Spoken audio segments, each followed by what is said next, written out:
wanted to see the Tulip Festival, but we know that there will be a flock of people there next week. So, inagahan na namin. Nauna na kami today to see. Nung una kami dumating dito sa Canada, ang tawag namin sa Ottawa ay Ottawa. But they corrected us. It's pronounced really as Ottawa. Say Ottawa. 3 hours na lang. Lapit-lapit na kami sa Ottawa. Ito po ang aming mga dala. Kita nyo, meron na ayan, mga damit at ang aming mga baon. Ano yung puniluto ng asawa ko kagabi. Yan ang mga ating mga kape. Stretching muna tayo.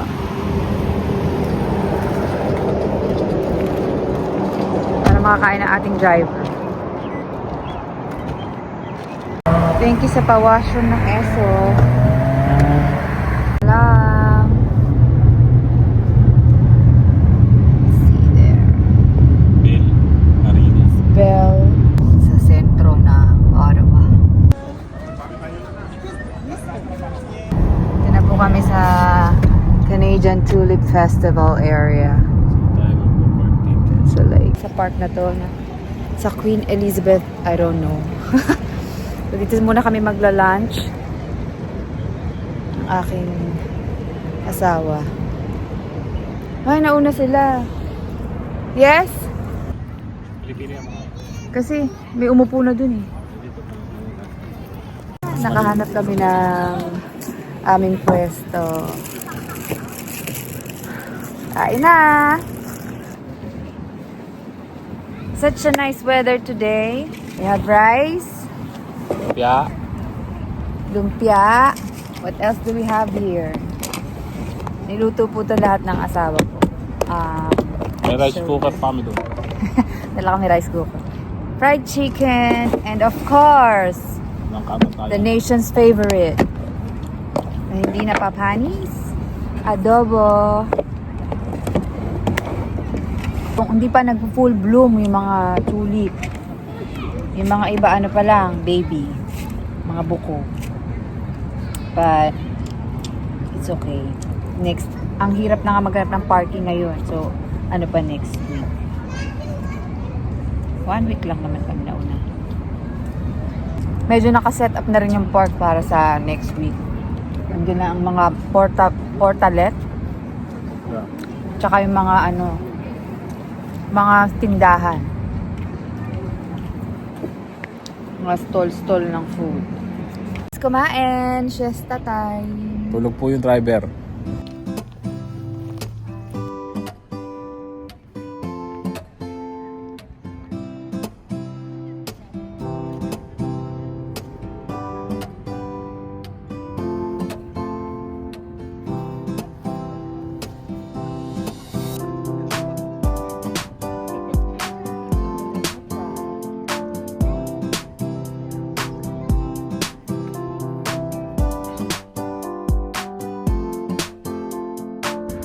Ibang kulay sila.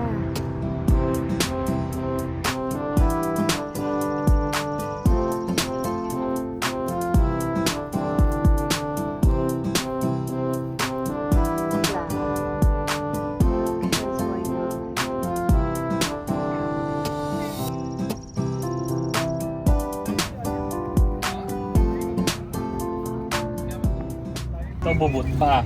Yes. Ito muna. Fully bloom. Diba? Yung mga ganun malalaki. Yeah. Ano ba yung cherry blossom ba yan o blossom cherry? Walang cherry. Tulip lang. Same time sila nagbo-bloom. Diyan ba yan?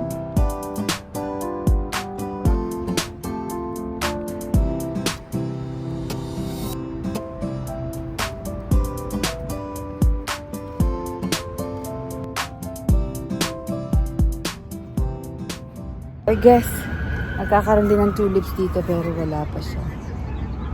See, wala pa. It's only 2. See? Sa kabila ng lahat, you can bloom.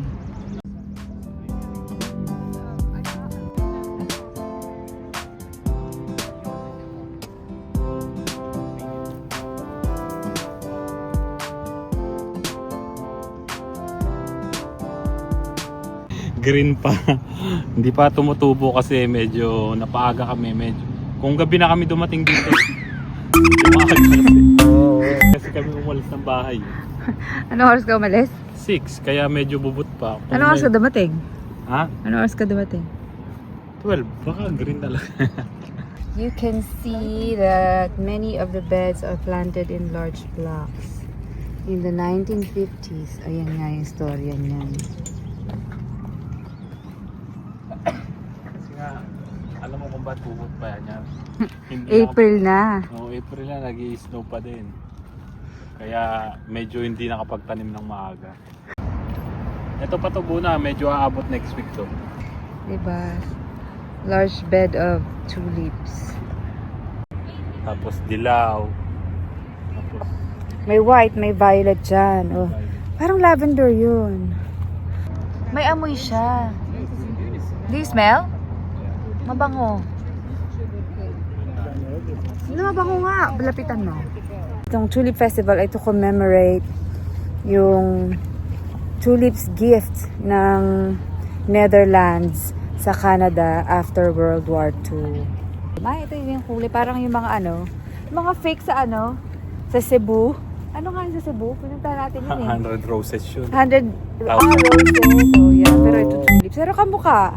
Kasi nga bulbs, naglalight siya eh. So, the festival also honors yung mga Canadian troops who helped liberate Netherlands. Sabi? Yes, nung World War II. Legit? Yes. Parang ulan. Dito, hindi umuulan. So, bubot pa. At yung kalahati ay umuulan. So, udlam na. Is considered one of the largest festivals in the world. Where, ayun nga, millions of tulips on display across the city. Bawal tumawid! No? Jaywalking. What's this? Canal Redo. Lalim ba tingnan? Hindi ko naman sinabi loob tumalon ka. Hindi, nakikita mo nga yung Oh. Parang bukid lang to sa atin eh. Baliw. Sabi yung house of mo. Ayun pa yung mga tulip. Kaya mo yung mga toilet. Kulay. Ano? It's a beautiful weather today and Kaya yung mga tao siyempre tinitake advantage. Lumalabas, naglalakad. ba't Tagalog na yun? English yun kanina. Not Canadian aid. Ah, syempre ah. Siyempre Siyempre Iiwan ko din to Alex G. Para balikan ang asawa ko. Kala mo. Binabalikan din niya.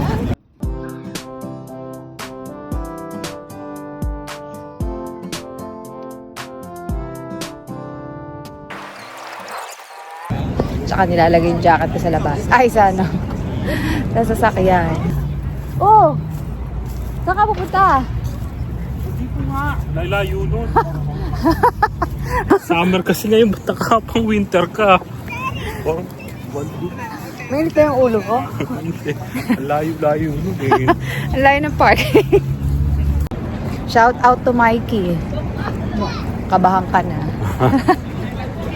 Alam mo yung chichirya. Nandiyan yung kotse. Saan? Diyan lang. Yan lang? Oo, sa tawidan. Iutusan niya ako. Mikey, huwag ka palang kabahan. From street parking. Why? Sumunod din po siya. Wala ka tiwala sa akin. Ako maligaw pa eh. Alright. Okay. Mikey, kabahan ka na ulit. For the first time since November. Oh, since September. Pinapawisan tayo today. Mainit-init po. Ang ganda ng weather. Kaya magpipiknik-piknikan kami. Katasan lunch, merienda na po after 2 hours. Medyo lumalamig na po. Mamaya pumunta tayo ng Byward Public Market.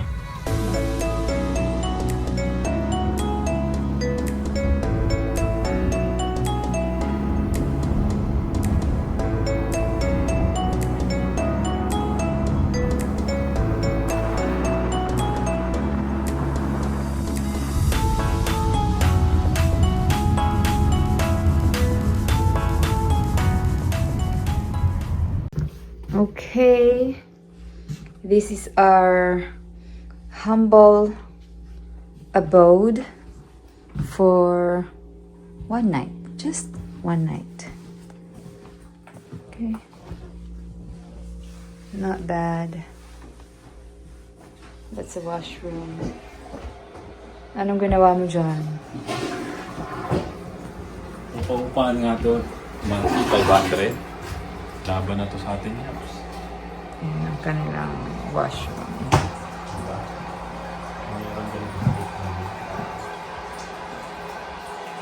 Lalakad naman kami ngayon papuntang Byward Market. Labs, Oh. may tanong ako. Oh.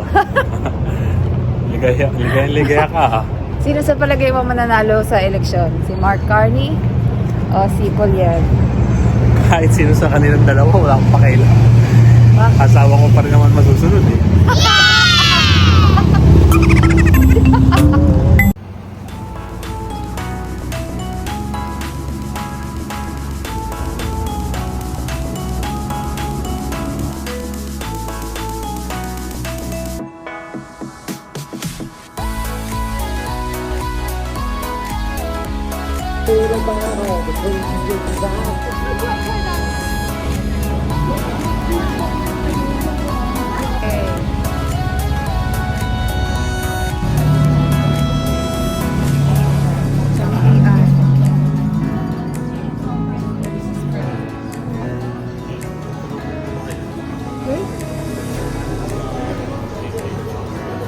Cake ba yan?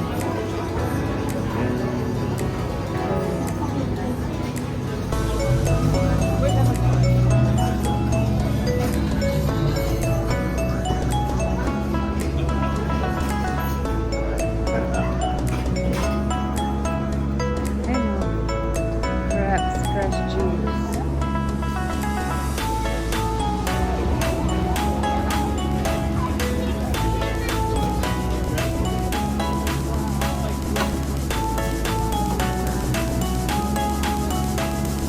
Tanang milk tea.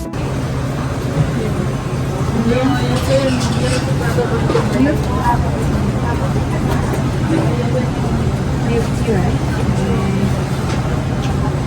How large is the lunch? This is a large and this is a small.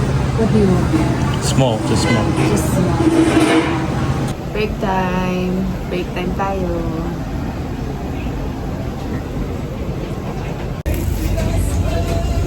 Matcha and black milk tea. Kalasa lang ng milk tea na ginawa. Matcha. Matcha natin siya yun.